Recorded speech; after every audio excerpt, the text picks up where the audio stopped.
لله نحمده ونستعينه ونستغفره ونؤمن به ونتوكل عليه ونعوذ بالله من شرور أنفسنا ومن سيئات أعمالنا من يهده الله فلا مضل له ومن يضلله فلا هادي له ونشهد أن لا إله إلا الله ونشهد أن سيدنا ومولانا وملجأنا ومأوانا وشفيعنا محمدا عبده ورسوله أما بعد فأعوذ بالله من الشيطان الرجيم بسم الله الرحمن الرحيم آمين والكتاب المبين إنا أنزلناه في ليلة مباركة إنا كنا منذرين وفيها يفرق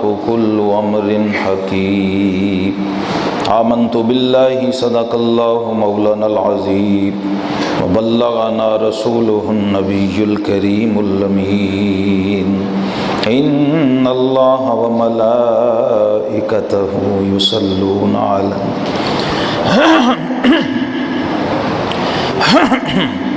إن الله وملائكته يصلون على النبي يا أيها الذين آمنوا صلوا عليه وسلموا تسليما اللهم صل على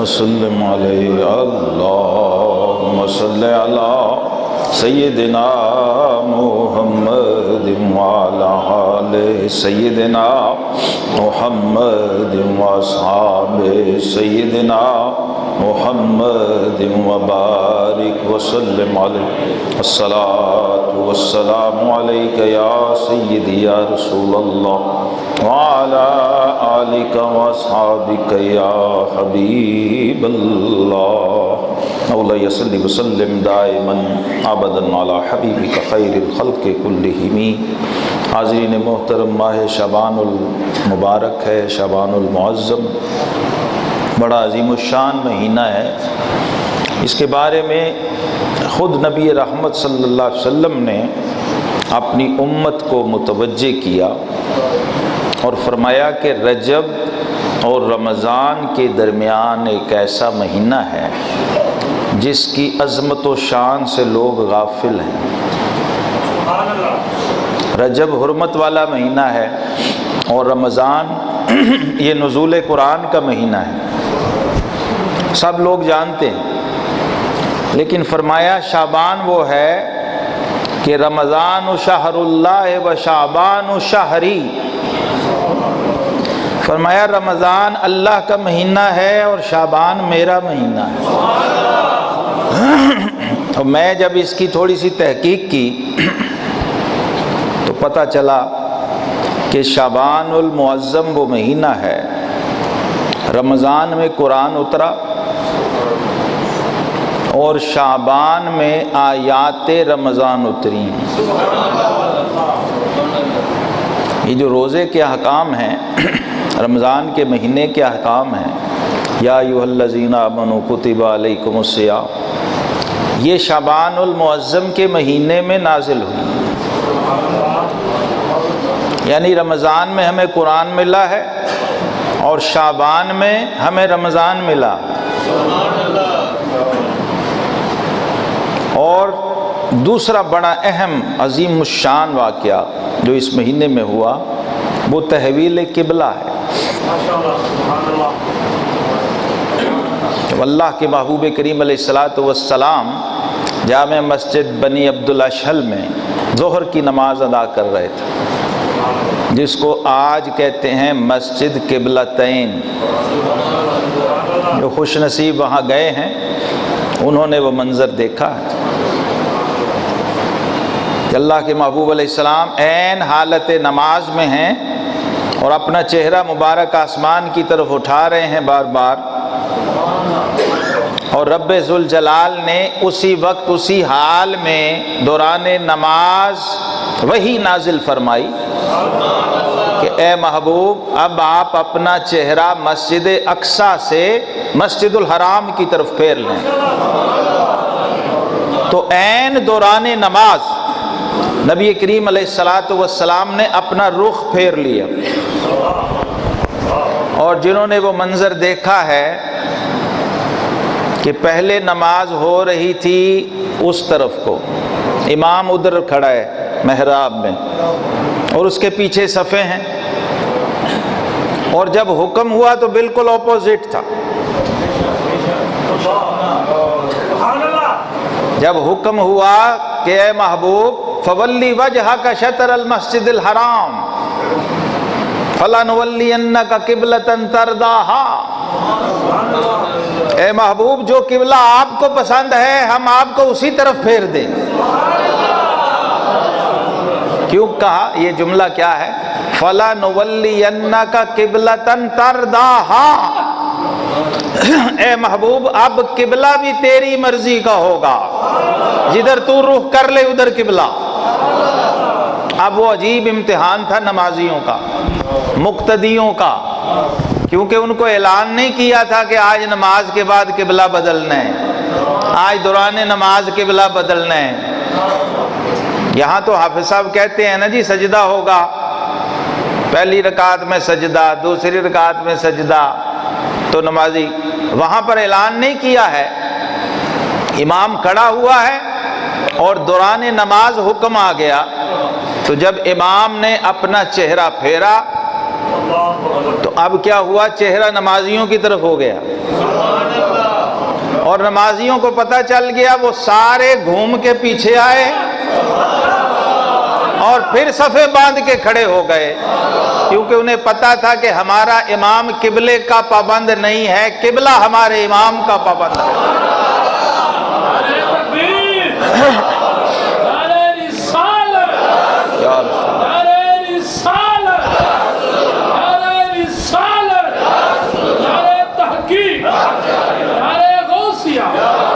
اب وہ گھوم کے پیچھے کھڑے ہیں، قبلہ تبدیل ہو گیا۔ 2 رکعتیں پڑھی مسجد اقصی کی طرف اور 2 رکعتیں پڑھی مسجد الحرام کی طرف۔ صحابہ یہ واقعہ بھی شعبان المعظم کا ہے، اور صحابہ کرام علیہم رضوان میں سے ایک مقتدی بھی ایسا نہیں تھا کہ جس نے یہ سوچا ہو کہ پتہ نہیں امام کو غلطی لگ گئی ہے۔ یہ عقائد تھے صحابہ کے، یہ تعلق تھا اپنے امام کے ساتھ۔ اور یہ ایک مسجد میں ابھی واقعہ ہوا ہے، باقی مسجدوں میں نماز ویسے ہی ہو رہی تھی، ایک مسجد میں یہ واقعہ، باقیوں کو تو پتہ نہیں قبلہ بدل گیا۔ اب اللہ کے حبیب علیہ السلام نے سیدنا بلال کو فرمایا، بلال اب جا کے اعلان کراؤ اور سارے اماموں کو بتاؤ کہ امام القبلتین اب مسجد الحرام کی طرف رخ کر کے نماز پڑھیں گے، تو سارے اپنا اپنا چہرہ ادھر پھیر لو جدھر اللہ کے محبوب نے پھیرا۔ تو یہ شعبان المعظم میں تحویل قبلہ کا واقعہ پیش آیا، اور شعبان المعظم ماہ درود بھی ہے۔ شعبان المعظم ماہ درود و سلام بھی ہے، کیونکہ یہ جو آیت درود ہے نا، ان اللہ و ملائکتہ یصلون علی النبی یا ایھا الذین آمنوا صلوا علیہ وسلموا تسلیما، پڑھیے اللہم صلی علی سیدنا محمد وعلی آل سیدنا محمد وصحاب سیدنا محمد مبارک وسلم علیہ۔ یہ بھی شعبان المعظم میں نازل ہوئی ہے۔ حکم درود بھی شعبان کے مہینے میں آیا۔ اب اس کو ذرا جوڑ کے دیکھ لیں۔ اللہ کے محبوب نے فرمایا، ویسے محدثین نے اس پہ بہت کچھ لکھا ہے، انہوں نے کہا کیونکہ حضور اس میں روزے زیادہ رکھتے تھے اس لیے شعبان المعظم کی نسبت حضور علیہ السلام نے اپنی طرف فرمائی، شعبان و شہری، لیکن اس ناچیز فقیر کی تحقیق یہ ہے کیونکہ شعبان المعظم امام الانبیاء صلی اللہ علیہ وسلم پر درود و سلام کا مہینہ ہے، اس لیے حضور نے فرمایا شعبان شہری، فرمایا لوگوں رمضان اللہ کا اور شعبان میرا مہینہ ہے۔ اس میں درود شریف جب پڑھو گے تو کیفیت اور ہوگی، اس عقیدے اور اس سوچ اور اس نظریے کے ساتھ پڑھو گے تو کیفیت اور ہوگی کہ جمعے کا دن ہو جس میں آقا علیہ السلام نے فرمایا کہ مجھ پہ زیادہ کثرت سے درود بھیجو، اور جمعے کی رات میں زیادہ درود بھیجو کیونکہ اس میں تمہارا درود براہ راست میں سنتا ہوں، اور مہینہ شعبان المعظم کا ہو جس کو آقا علیہ السلام نے فرمایا یہ میرا مہینہ ہے، اور شب برات ہو تو کیا کیفیت ہو، کیسی کیسی برکتیں جمع ہو جائیں۔ جس رات اللہ کے محبوب علیہ السلام نے فرمایا کہ میں نے جب بستر بچھا لیا آرام کے لیے، سیدہ ام المومنین عائشہ صدیقہ رضی اللہ عنہا اس کی راویہ ہیں، تو کہتی ہیں کہ آقا کریم علیہ السلام نے ابھی چادر پوری لی نہیں تھی کہ اٹھ کے بیٹھ گئے، تو میں حیران ہوئی، اور پھر باہر تشریف لے گئے، اٹھے پہلے پھر باہر تشریف لے گئے۔ میں پیچھے گئی کہ شاید کسی اور ام المومنین کے حجرہ میں چلے گئے، جب پیچھے گئی تو دیکھا آپ جنت البقیع میں جلوہ فروز ہیں، اور چہرہ مبارک آسمان کی طرف اٹھایا ہوا ہے، اور اپنے رب سے مناجات کر رہے ہیں، اپنی امت کی بخشش و مغفرت کے لیے رو رو کر دعائیں مانگ رہے ہیں، اور اہل بقیع کے لیے دعائیں مغفرت فرما رہے ہیں۔ قبرستان میں جانے کو سنت بنایا اس رات اللہ کے حکم سے، اور پھر جب آقا کریم علیہ السلام کو اس حالت میں دیکھا تو فرماتی ہیں میں کس سوچ میں تھی اور اللہ کے محبوب کس حال میں ہیں۔ فوراً واپس آ گئی تو آقا علیہ السلام بھی پیچھے پیچھے آئے، اور جب دیکھا کہ میری سانس پھولی ہوئی ہے تو کہا عائشہ کیا بات ہے؟ عرض کیا حضور آپ گئے تو میں بھی پیچھے نکل گئی کہ دیکھوں آج رات تو میری باری تھی، آپ کہاں جا رہے ہیں؟ تو آقا کریم علیہ السلام نے فرمایا عائشہ جب میں بستر پہ لیٹنے لگا تو رب نے جبریل کو بھیجا اور کہا کہ جبریل میرے محبوب سے کہہ دو کہ حبیب آج سونے کی رات نہیں ہے،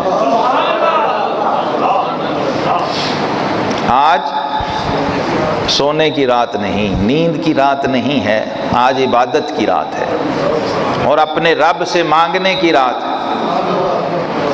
تو آج آپ آئیے اور ہم کہہ رہے ہیں کہ جو چاہے مانگیے، اپنی امت کے لیے مانگیے، دعا کیجیے۔ یہ بھی فرق ہے کہ اللہ تبارک و تعالی اپنے محبوب علیہ السلام سے بعض دفعہ خود چاہتا ہے کہ محبوب مانگے، اور اس کی وجہ کیا ہے؟ بہت ساری وجہ ہیں۔ ایک وجہ یہ ہے کہ اللہ کو معلوم ہے کہ میرا حبیب اپنی امت پر حریص ہے، حریص علیکم بالمؤمنین رؤوف الرحیم۔ تو جب خاص موقع آتا ہے تو رب خود کہتا ہے کہ محبوب اب جو گھڑی ہے نا اس میں وہ ملے گا جو عام گھڑیوں میں نہیں ملتا۔ یہ ہے فلسفہ شرف زمان و مکان جو ہر مسلمان کو پتہ ہونا چاہیے۔ لمبی چوڑی بحثوں میں اگر نہیں جا سکتا، لمبے چوڑے مطالعے نہیں کر سکتا، تحقیق نہیں کر سکتا، تو اسے ایک لفظ کو یاد رکھے، قرآن اور سنت کا نچوڑ اور خلاصہ یہ شرف زمان و مکان۔ زمان وقت کو کہتے ہیں، مکان جگہ کو کہتے ہیں۔ سمجھ آ رہی میری بات؟ یہ مسجد نور کے ہر نمازی کو زبانی یاد ہونی چاہیے بات۔ پھر آپ 1000 سوال کوئی کرے تو آپ کے پاس 1000 سوال کا ایک جواب ہوگا۔ یہ شرف زمان و مکان۔ میں مسجد نبوی شریف میں نماز پڑھ رہا تھا، عشاء کے بعد امام صاحب نے اعلان کیا کہ صبح بادشاہ وقت جلالت الملک خادم الحرمین الشریفین شاہ عبداللہ، وہ نماز استسقاء کے لیے مدینہ منورہ آ رہے ہیں مسجد نبوی شریف میں۔ کہاں سے آ رہے ہیں؟ ریاض سے۔ تو آپ سب نمازیوں کو دعوت ہے کہ صبح اشراق کے بعد نماز استسقاء ادا کی جائے گی، اس میں شامل ہوں۔ بارشیں نہیں ہو رہی پورے سعودی عرب میں، بارش کی دعا کی جائے گی۔ یہ اعلان کیا امام صاحب نے نماز پڑھا کے خود، کیونکہ وہاں اس طرح کے اعلان ہوتے نہیں، کبھی کبھی ہوتے ہیں۔ تو سب نے بڑے غور سے سنا، تو سوال پیدا ہوا کہ کیا ریاض میں مسجد نہیں ہے؟ ریاض میں اللہ نہیں ہے؟ مسلمانوں، سنی مسلمانوں، حضور کے امتی ہو، یہ میں 100 سال پرانی بات نہیں کر رہا، اس دور کی بات کر رہا ہوں۔ اور ادھر مکہ نہیں گئے، حرم کعبہ، نماز استسقاء وہاں 1 لاکھ کا ثواب ہے، یہاں 50,000 کا ہے۔ تو اگر چلو ریاض نہیں تو مسجد الحرام افضل ہے، وہاں چلے جاتے۔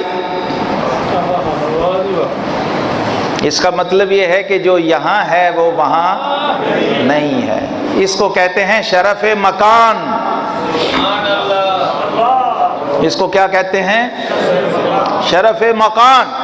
اور اسی موضوع پہ خطیب نے پھر وہ جمعہ پڑھایا مسجد نبوی شریف میں کہ شرف زمان و مکان کا مطلب یہ ہے کہ جو لیلۃ القدر میں ملے گا وہ ساری رات جاگتے رہو، سارے سال جاگتے رہو، تو باقی راتیں شب قدر جیسی نہیں ہے، تو رات روز ہوتی ہے۔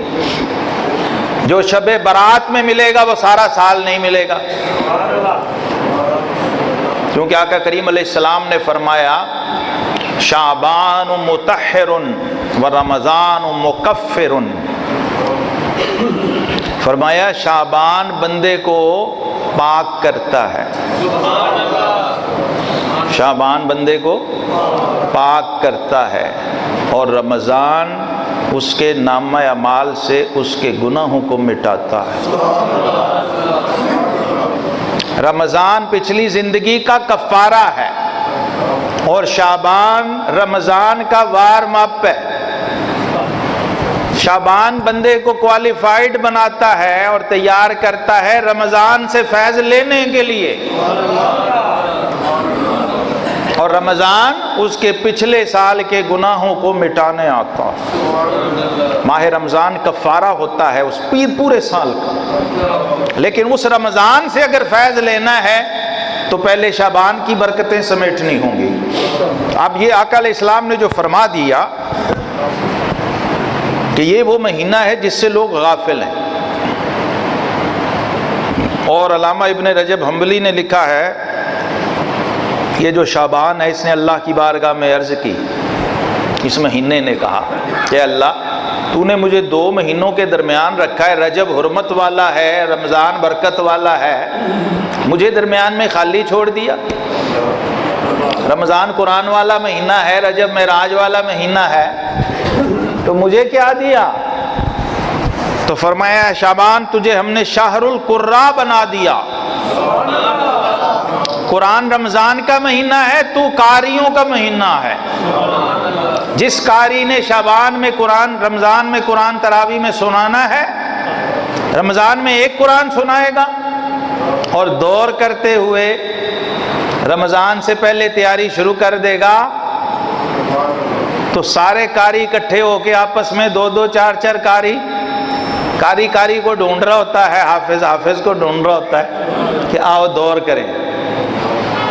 تو رمضان میں تو 1 قرآن سنائے گا، شعبان کے اندر پتہ نہیں کتنی بار اسی 1 قرآن کو دہرائے گا۔ تو فرمایا تجھے قاریوں کا مہینہ بنایا۔ اتنی برکتیں اس ماہ رمضان میں شعبان کے اندر رب کریم نے رکھی، اور جو خاص راز ہے خصوصی جو آج سمجھنا ہے آپ نے، ایک بہت بڑا تبرک ہے جو میں آپ کو پیش کروں گا، جو چاہے ہم تو مائل و کرم ہیں، کوئی سائل ہی نہیں۔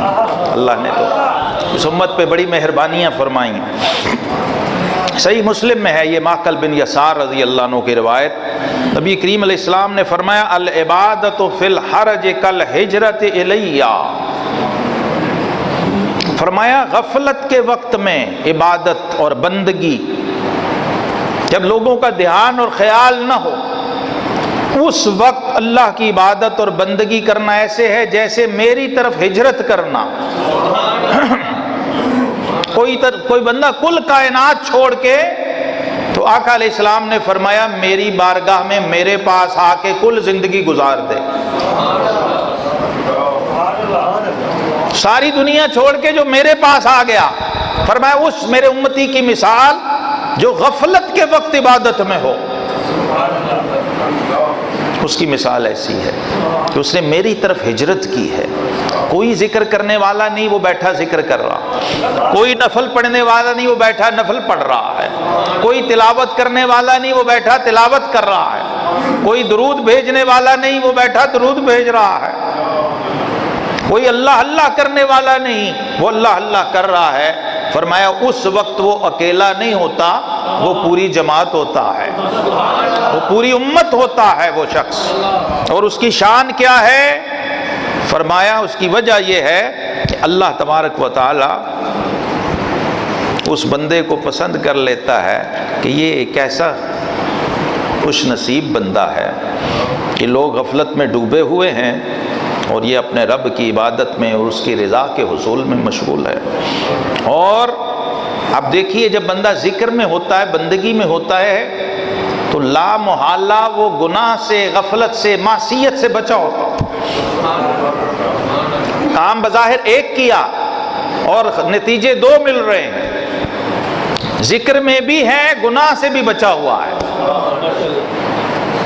ورنہ شب برات میں ایک معمولی سا گناہ وہ پہاڑوں گناہوں سے بڑا ہے، کیونکہ وہ موقع خاص تھا نا، شرف زمان و مکان۔ جیسے بیت اللہ حرم میں، مکہ میں، ایک نیکی کا ثواب 1,00,000 نیکی، اور ایک گناہ 1,00,000 گناہ کے برابر ہے۔ یہ پروٹوکول اور ڈسپلن کے خلاف تھا نا کہ اس حدود میں جو حرم کی حدود ہے، اگر نیکی کا ریٹ بڑھتا ہے تو گناہ کا بھی بڑھ جاتا۔ لیکن مدینہ طیبہ میں وہاں کیا ہے؟ آب زمزم تو پیا خوب بجھائیں پیاسیں، آؤ جود شہ کوثر کا بھی دریا دیکھو، غور سے سن تو رضا کعبے سے آتی ہے صدا، میری آنکھوں سے میرے پیارے کا روزہ دیکھو۔ اللہ یا رسول اللہ، حق چار یا غوث یا۔ اب یہ فرق سمجھیے، فرمایا جو شخص ہر طرف گناہ ہو رہے ہوں، ہر طرف غفلت ہو، اس وقت اللہ کی عبادت و بندگی کی کیفیت میں ہوتا ہے، وہ صرف اپنی عبادت میں نہیں ہوتا، اس ایک شخص کی وجہ سے وہ پوری بستی عذاب سے بچی ہوتی ہے۔ کاش یہ ان گھروں میں بیٹھ کر فلمیں ڈرامے دیکھنے والوں کو سمجھ آ جائے کہ جو مسجد میں اس وقت بیٹھے ہوئے ہیں 4 فقیر درویش اللہ اللہ کر رہے ہیں، یہ ہمارے کتنے بڑے محسن ہیں۔ ان کی شان سمجھ آ جائے، ان کا پروٹوکول سمجھ آ جائے تو اٹھ کے سارے ان کا حصہ بن جاؤ۔ یہ وہ قوم ہے جن کے لیے رب کائنات نے فرمایا ہم القوم لا یشقی جلیسہم، کوئی ان کے پاس ان کی رینج اور حد میں بھی آ کے بیٹھ جائے تو خالی ہم اس کو بھی جانے نہیں دے، اس پہ بھی کرم ہو جاتا ہے۔ اب دیکھیے یہ اسلام کا نظام رحمت ہے کہ بندہ مسجد میں بیٹھا اللہ اللہ کر رہا ہے، لیکن اس ایک کے صدقے وہ جو باقی غافل ہیں ان کی سانس چل رہی ہے، ان کی نبض چل رہی ہے، ان کے گھر کا نظام چل رہا ہے، ان کا کھانا پینا، رزق روٹی، وہ جو لقمہ اٹھا کے منہ میں ڈالتا ہے وہ اس درویش کا صدقہ ہے۔ اگر وہ بیچ میں واسطہ نہ ہوتا تو اس کو لقمہ منہ میں ڈالنے کی اجازت نہ ملتی۔ یہ وہ نظام رحمت ہے جو اس امت کو دیا گیا۔ جب دیکھا کہ عمریں تھوڑی ہیں تو فرمایا محبوب آپ نے فکر نہیں کرنی، ہم آپ کی راتیں بڑی کر دیں گے، ہم آپ کے زمان اور مکان میں ایسی برکتیں رکھیں گے کہ وہ جن کی صدیوں عمریں ہوتی تھیں وہ اس کا تصور نہ کر سکیں گے۔ یہ جو آپ کی چھوٹی چھوٹی عمروں والے امتی ہوں گے، ان کی ایک ایک رات کو اتنا لمبا کریں گے، اتنا بڑا کریں گے کہ ان کی 400 سال کی عبادت اور ان کی 4 منٹ کی عبادت، وہ جو شب برات میں بیٹھ کر، شب قدر میں بیٹھ کر کر لیں گے، وہ جو رجب کی رات کے اندر کر لیں گے۔ 5 راتیں ائمہ نے فرمائی، رجب کی پہلی رات، شعبان کی 15ویں رات، ہر جمعے کی رات، دونوں عیدوں کی رات اور عرفہ کی رات۔ فرمایا یہ 5 راتیں اس امت کو وہ دی گئی ہیں، کچھ سال بعد آئیں گی، کچھ ہر ہفتے آئیں گی۔ جب قبولیت ہی قبولیت ہوگی، برکت ہی برکت ہوگی، جب تھوڑے کو بہت کر دیا جائے گا۔ برکت کا مطلب کیا ہے؟ آج برکت کا مطلب بھی سمجھ لیں۔ برکت کا مطلب ہے تھوڑے کا بہت ہو جانا۔ کیا کہا؟ اللہم بارک لنا فی رجب، اے اللہ ہمارے رجب میں برکت دے دے، یعنی ہمارے تھوڑے کو بہت کر دے۔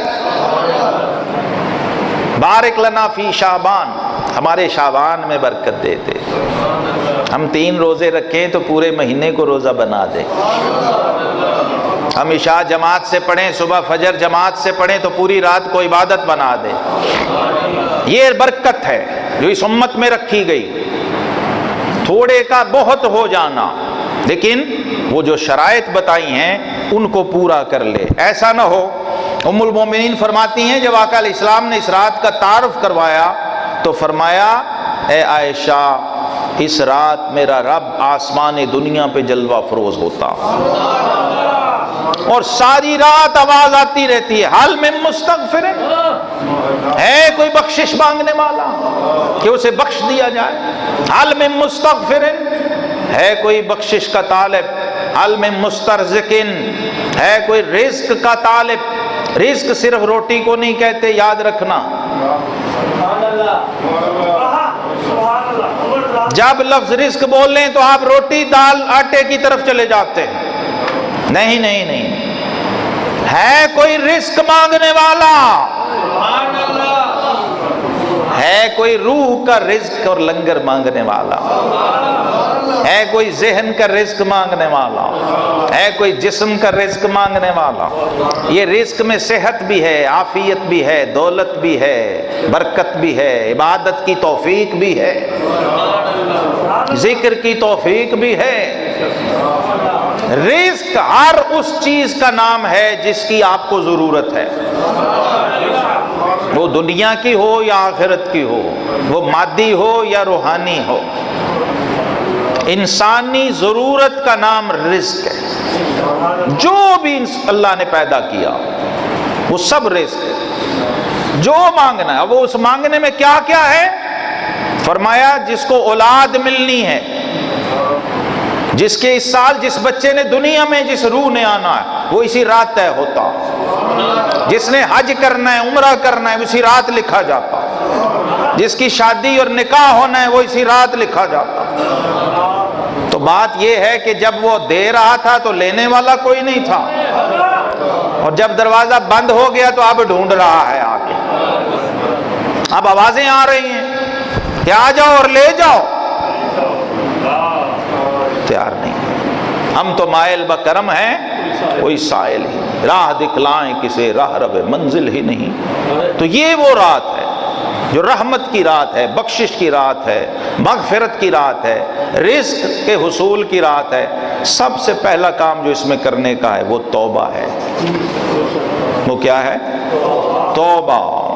فرمائے اس رات میں اللہ کی بارگاہ میں توبہ کر کے آئے، کیوں کہ اس میں رب کائنات فَيَغْفِرُ لِكُلِّ مُؤْمِنٍ إِلَّا لِمُشْرِكٍ أَوْ مُشَاهٍ يَغْفِرُ لِجَمِيعِ خَلْقِهِ، اس رات بخشتے ہوئے دیکھتا نہیں ہے،